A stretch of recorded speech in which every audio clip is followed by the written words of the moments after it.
Si vous avez votre Bible, je vais lire dans les Actes, au chapitre 16, non, au chapitre 17 plutôt, et au verset 6. Lisons maintenant à partir du verset 1er, pour que vous compreniez le contexte. Acte 17, lisons à partir du verset 1er.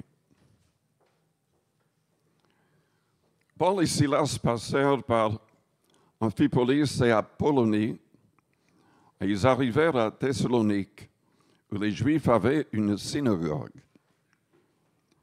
Paul y entra selon sa coutume. Pendant 3 sabbats, il discuta avec eux, d'après les Écritures, expliquant et établissant que le Christ devait souffrir et ressusciter des morts. Et Jésus, que je vous annonce, disait-il, c'est lui qui est le Christ, c'est-à-dire le Messie, le roi. Quelques-uns d'entre eux furent persuadés et se joignirent à Paul et à Silas, ainsi qu'une grande multitude de Grecs craignant Dieu et beaucoup de femmes de qualité. Mais les Juifs, jaloux, prirent avec eux quelques méchants hommes de la populace, provoquèrent des attroupements et répandirent l'agitation dans la ville. Ils se portèrent à la maison de Jason et ils cherchèrent Paul et Silas pour les amener vers le peuple. Ne les ayant pas trouvés, ils traînèrent Jason et quelques frères devant les magistrats de la ville en criant, « Ces gens qui ont bouleversé le monde sont aussi venus ici. » Et Jason les a reçus. Et c'est ça mon texte, cette phrase. Ces gens qui ont bouleversé le monde sont aussi venus ici. Père Céleste, nous te louons, nous te bénissons pour ta parole, que cette parole suscite la foi, que cette parole pousse plusieurs à saisir ta main, la vie éternelle, la guérison des vies. Seigneur, qu'un grand nombre se lève pour influencer leur génération. Au nom de Jésus-Christ. Amen.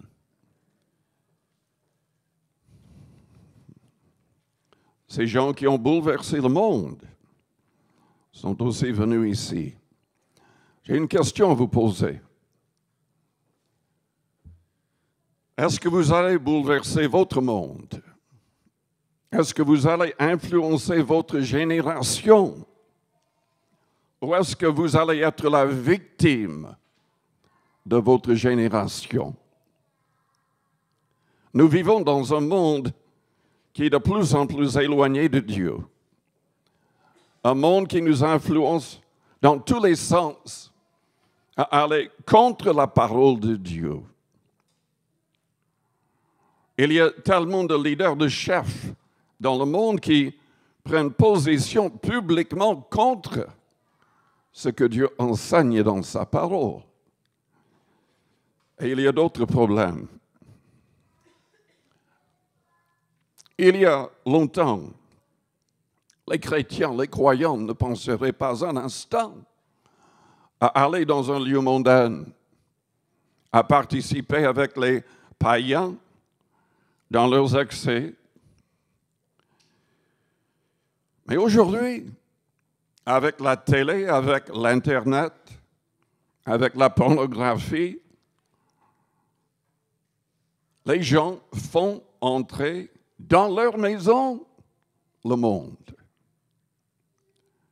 Selon Jean chapitre 2, verset 15, le monde, c'est la convoitise des yeux, la convoitise de la chair et l'orgueil de l'amour, l'orgueil du monde.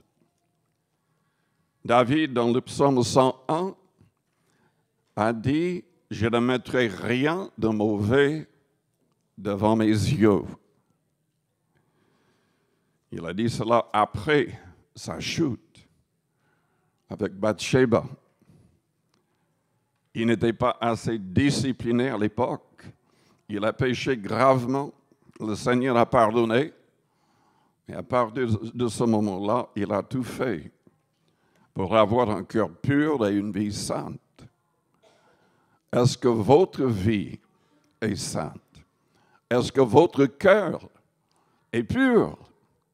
Ou est-ce que vous êtes la victime de votre génération? Notre monde n'est pas pire qu'à l'époque de Paul. Déjà à cette époque, Rome, Corinthe, les grandes villes étaient remplies d'immoralité de toutes sortes, tout ce qu'on peut imaginer.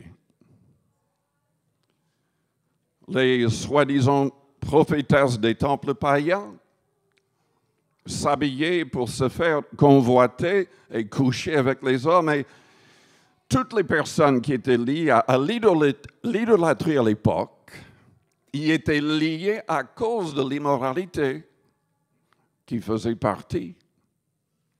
C'est ce qui les attirait vers les faux dieux et les fausses doctrines. Les premiers chrétiens faisaient face évidemment à un monde qui était contre eux, contre Dieu. Le monde devient pareil.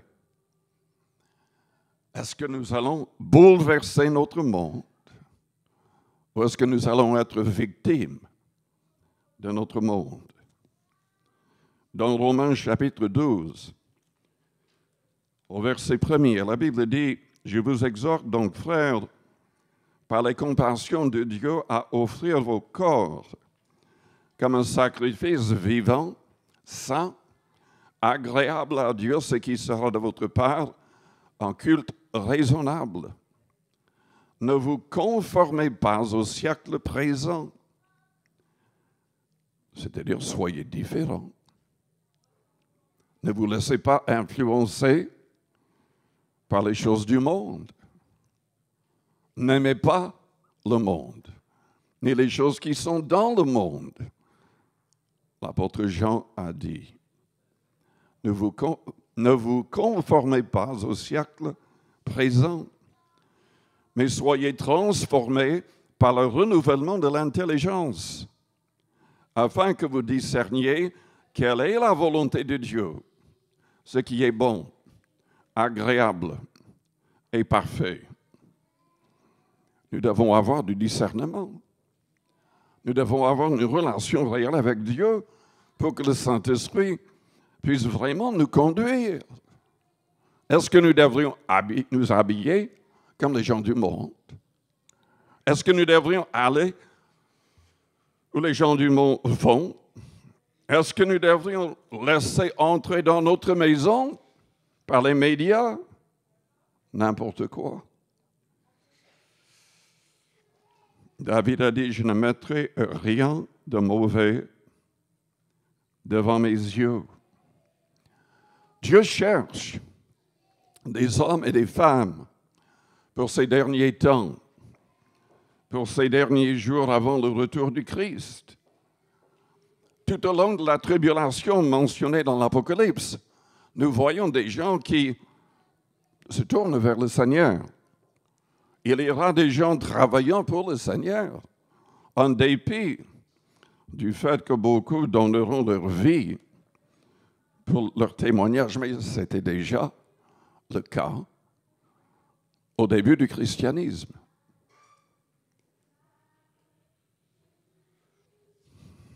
Est-ce que nous allons faire face? Est-ce que nous allons accepter l'appel de Dieu et nous sanctifier, nous mettre à part, avoir le courage d'être différents, avoir le courage d'aller contre le courant? Déjà, je vous demande, vous qui êtes jeunes, à l'école, est-ce que vous êtes en train de bouleverser votre école? Ou est-ce que vos amis, entre guillemets, sont en train de vous tirer vers le bas? Dieu désire vous aider à devenir gagneur d'âme, peu importe votre âge. Vous savez que la vaste majorité des prophètes dans la Bible étaient très, très jeunes quand Dieu s'est servi d'eux pour parler aux nations, pour parler aux Israélites. Ils ont accepté l'appel de Dieu, ils se sont sanctifiés, ils se sont mis à part, ils cherchaient la face de Dieu. Et Dieu leur a parlé. Nous avons tous la responsabilité d'avertir les gens autour de nous. Celui qui restera dans le silence va avoir des problèmes. Au jour du jugement, le Seigneur ne va pas confesser une telle personne devant son Père. À Ézéchiel, au chapitre 33, Dieu a parlé en disant, « Toi, fils de l'homme, je t'ai établi comme sentinelle sur la maison d'Israël. Tu dois écouter la parole qui sort de ma bouche. » Déjà, il faut être à l'écoute. Jésus a dit, « Mes brebis connaissent ma voix et elles me suivent. » C'est dans Romains chapitre 8 au verset 16, ou 14 plutôt. Ceux qui sont véritablement enfants de Dieu, fils de Dieu, se laissent conduire par l'Esprit du Christ, l'Esprit de Dieu. Nous devons être à l'écoute afin d'écouter ce que Dieu a à nous dire. Il a un message, non pas simplement pour nous-mêmes, mais pour les gens autour de nous. Tu dois écouter la parole qui sort de ma bouche et les avertir de ma part. Quand je dis aux méchants, méchant, tu mourras. Si tu ne parles pas pour détourner le méchant de sa voie, ce méchant mourra dans son iniquité. Et je te redemanderai son sang. Mais si tu avertis le méchant pour le détourner de sa voie, et qu'il ne s'en détourne pas, il mourra dans son iniquité. Mais toi, tu sauveras ton âme. Le vrai disciple du Christ ne peut pas rester sans rien faire. Il ne peut pas rester dans le silence. Nous sommes tous appelés à avertir notre monde. Et Dieu désire bouleverser le monde au travers de nous.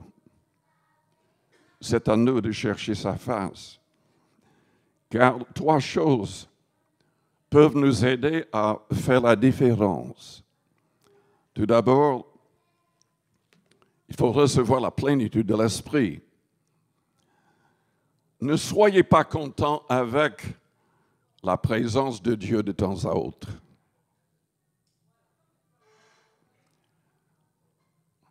Jésus a ordonné à ses propres disciples qui avaient déjà prêché, vu des malades guéris, ils avaient déjà chassé des démons, mais Jésus leur a dit de ne pas quitter la ville de Jérusalem avant de recevoir la plénitude de l'Esprit.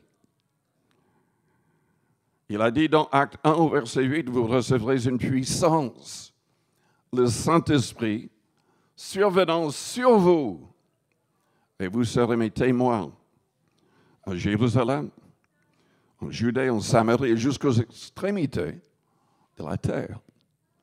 Le jour de la Pentecôte, les 120 personnes qui ont persévéré, 10 jours ensemble, ont tous été remplis de l'Esprit et tous se mirent à parler en langue. Ne soyez jamais contents, à moins de faire cette expérience avec ce signe de parler en langue.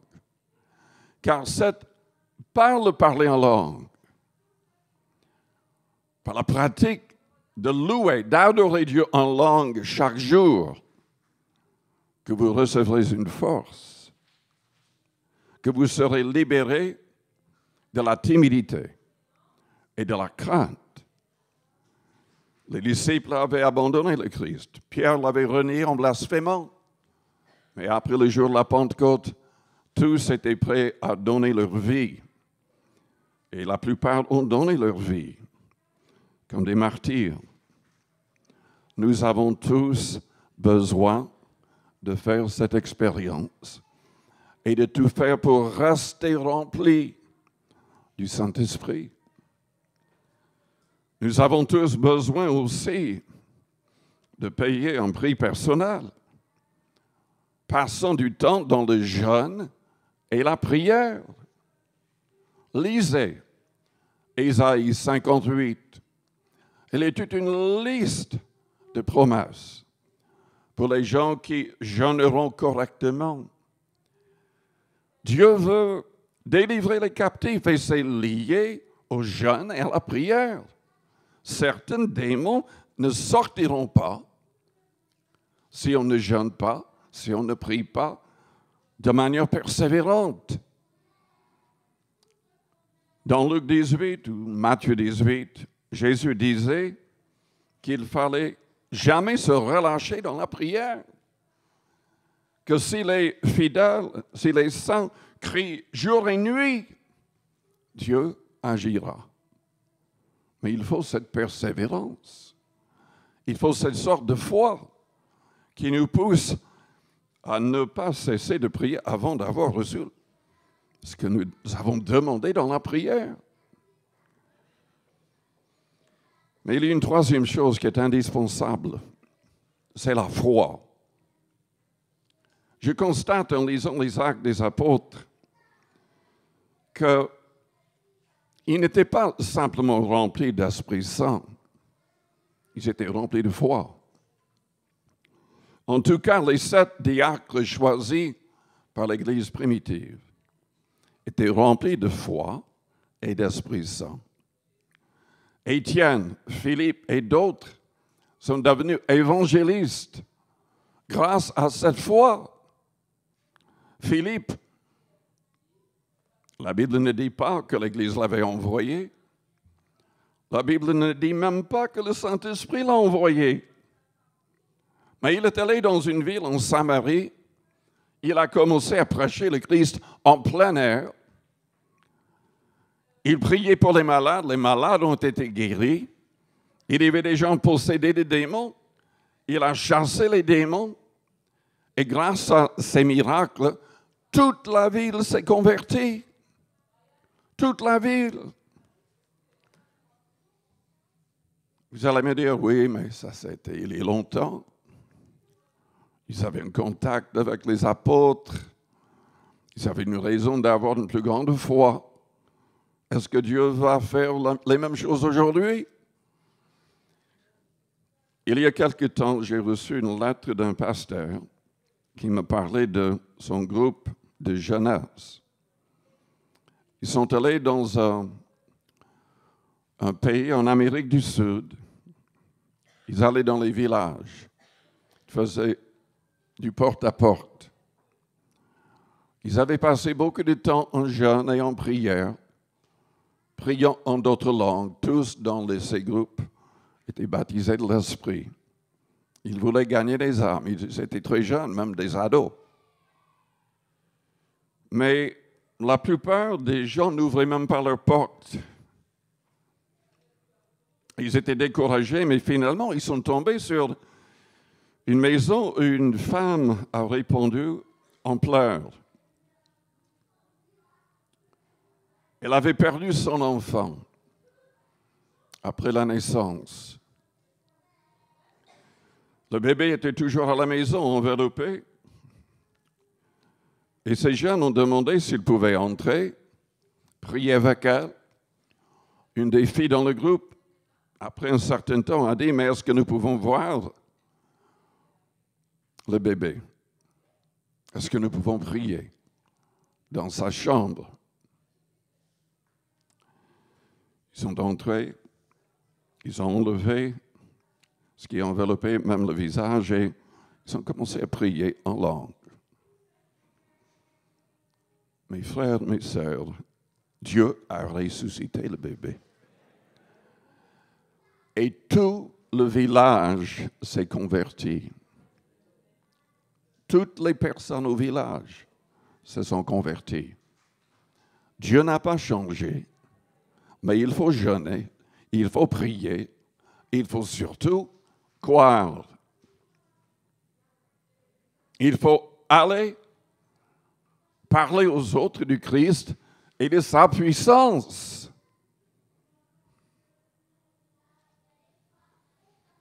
Je vous encourage ce matin, faites tout pour bouleverser votre monde.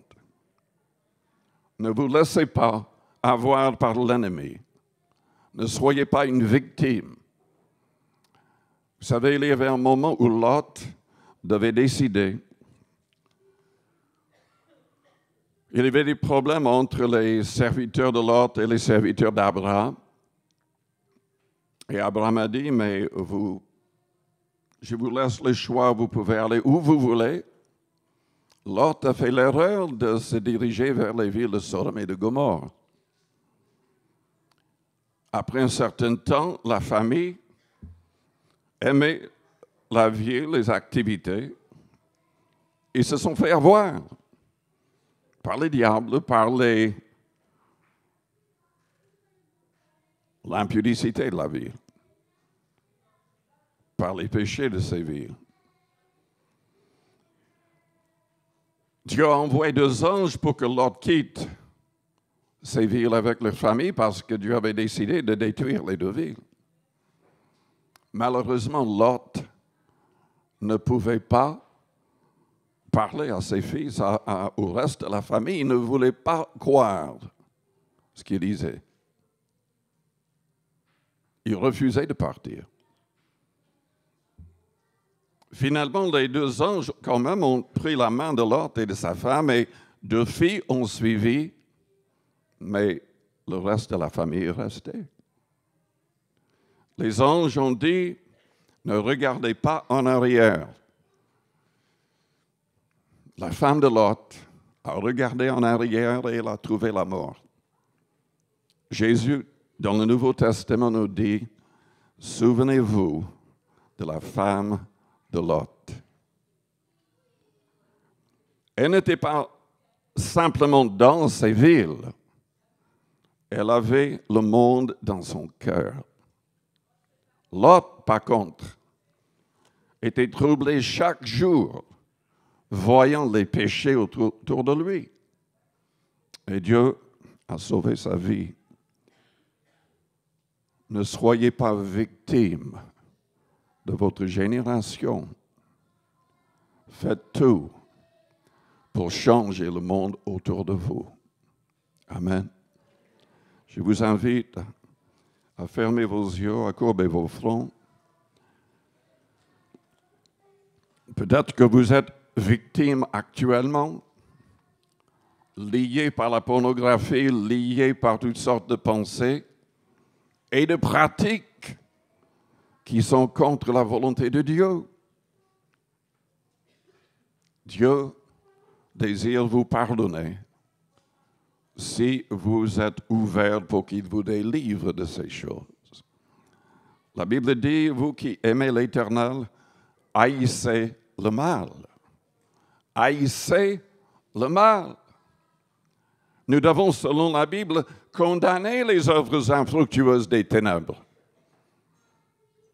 Nous ne pouvons pas, nous ne devons pas nous laisser influencer par ce qui est autour de nous. Et nous devons veiller sur nos familles, sur nos enfants. Nous devons combattre pour leurs âmes. Si vous avez besoin de prière, besoin de délivrance, vous voulez placer toute votre confiance en Christ, être un vrai disciple du Christ, je voudrais prier pour vous. C'est indispensable d'abandonner tout péché. Ne permettez jamais aucun péché dans votre vie. Si le Saint-Esprit vous convainc de péché, confessez ce péché et faites tout pour l'abandonner définitivement. Dieu veut nous aider dans ce sens. Donc, pendant que les yeux restent fermés, si vous avez besoin de prière, vous voulez la prière, pour que Dieu vous sauve, vous délivre, faites-moi signe. Merci, merci. Plusieurs personnes. Dieu voit votre main. Il voit votre cœur. Amen. Amen. Amen. Je vous invite tous à vous lever, toute l'Église. Restons dans une attitude de prière. Je vous invite à répéter une prière après moi. Que toute l'Église répète la prière, mais si vous avez élevé votre main, priez pleinement avec votre cœur, avec vos yeux fermés. Parlez à Dieu avec votre cœur. Père Céleste, j'ai besoin de toi.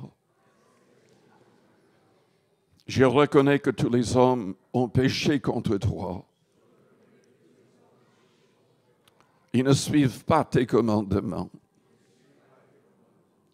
Je te demande pardon pour toutes mes fautes. Purifie-moi, pardonne-moi de tout péché. Je crois en Jésus-Christ, ton Fils. Il est mort pour mes péchés, ressuscité pour me rendre juste. Il est monté en gloire pour que le Saint-Esprit nous soit envoyé. Délivre-moi de tout esprit mauvais, de tout esprit impur. Je désire être discipliné, un vrai disciple du Christ, ne permettant point des choses mauvaises devant mes yeux. Donne-moi du discernement, que je puisse comprendre ta volonté dans les moindres détails de ma vie. J'ai choisi de renoncer au monde avec sa convoitise et son orgueil. J'ai choisi consciemment de renoncer à toute autre personne et à ma propre vie. Je désire que tu contrôles tout dans ma vie. Je veux marcher selon tes commandements. Purifie-moi, sanctifie-moi, transforme-moi en ton image. Au nom de Jésus. Maintenant, priez à votre manière.